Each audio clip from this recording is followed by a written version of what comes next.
Oke, sebelum di flatting batunya terlebih dahulu dikasih garis untuk sebagai patokan ya, patokan kerataan cara menyeluruh. Nah, ini umumnya kawan-kawan semua menggunakannya seperti ini dengan spidol yang permanen ya. Oke,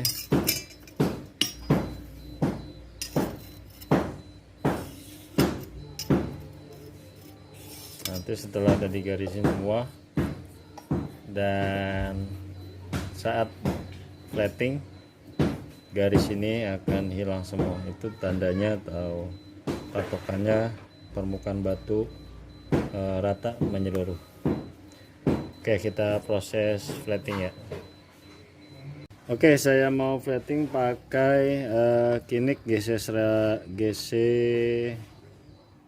gridnya 120 ya. Jika teman-teman nggak ada batu yang lebih kasar, teman-teman bisa pakai amplas, bisa dengan diamond plate. Sementara di rumah adanya Kinik, kemudian mesin sendernya juga saya nggak ada. Kalau mau lebih cepat ya pakai mesin sender, pakai amplas yang lebih kasar. Saya coba manual dulu ya. Sebenarnya ini sering saya udah sharing di video-video saya sebelumnya, cuma ini saya buat lebih detail.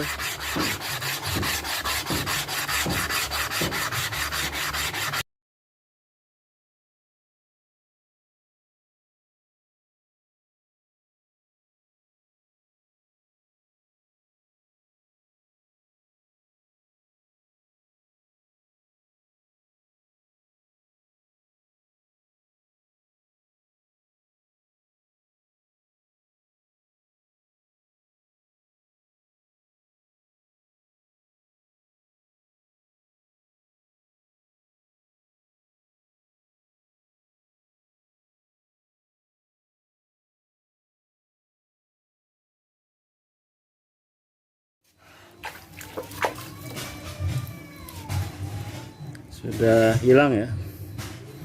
Nah, biasanya kalau di plating ini sisi-sisinya tajam ya. Ini terpenting juga, bagian terpenting dalam menumpulkan bagian sisinya atau merapikan. Dibuat agak sedikit cembung maksudnya, sorry.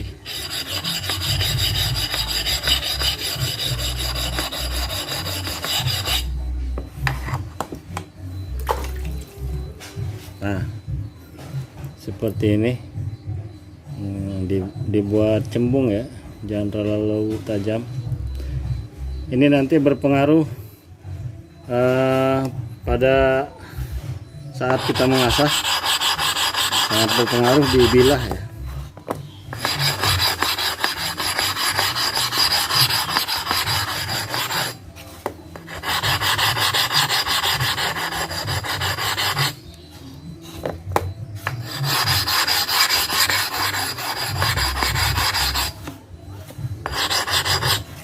Oke.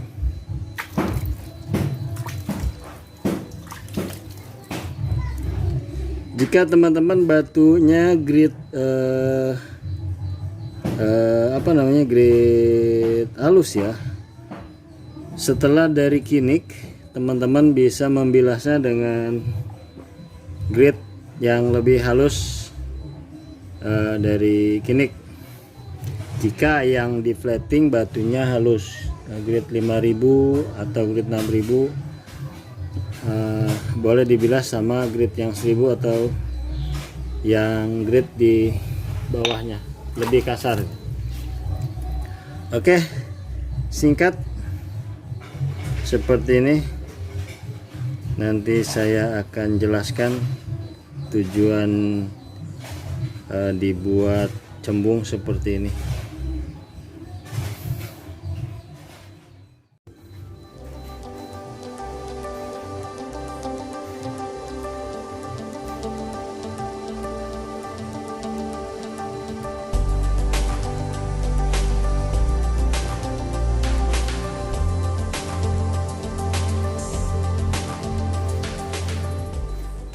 Nah, itu tadi batu-batu wungkal yang saya miliki yang sudah selesai saya lapping atau saya flatting. Kalau menurut saran saya, batu asa itu jangan di polishing, tetapi lebih di lapping atau di flatting ya permukaannya. Karena waktu itu saya pernah membeli batu asahan, sepertinya menurut saya itu di polishing, karena permukaan sama bagian bawahnya itu teksturnya berbeda. Yang bagian bawah itu natural, bawaan dari batu. Nah, yang atasnya itu kok agak sedikit mengkilap gitu ya. Sepertinya menurut saya itu di polishing. Dan pada akhirnya batu itu nggak kepake, karena waktu buat bukan gerus, untuk finishing bawaannya licin aja dibilah. Nah, akhirnya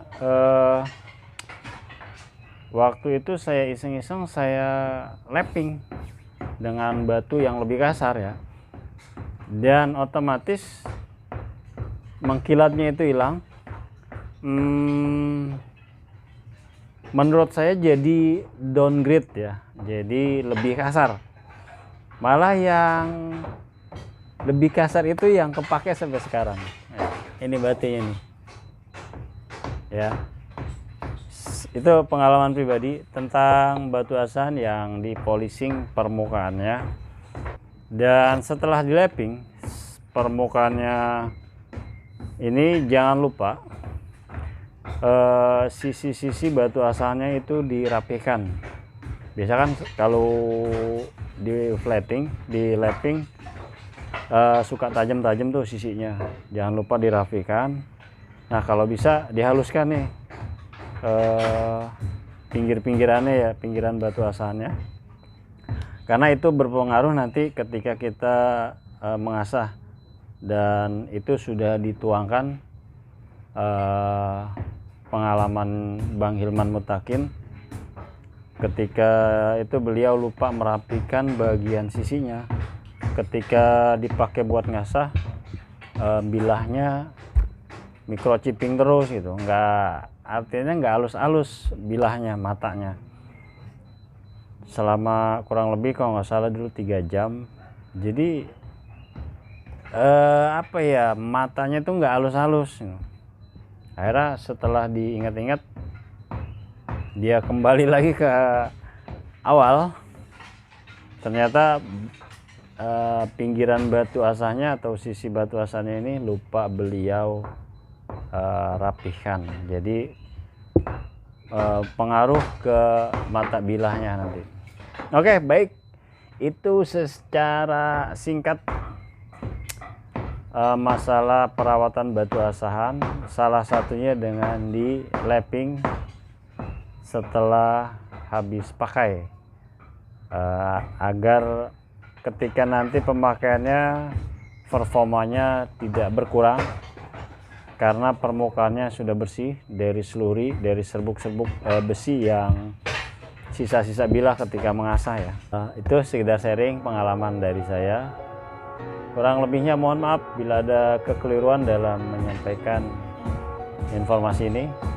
Saya Suhardi Black.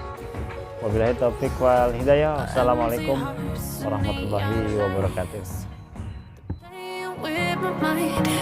Gotta get out of here tonight. Oh, I want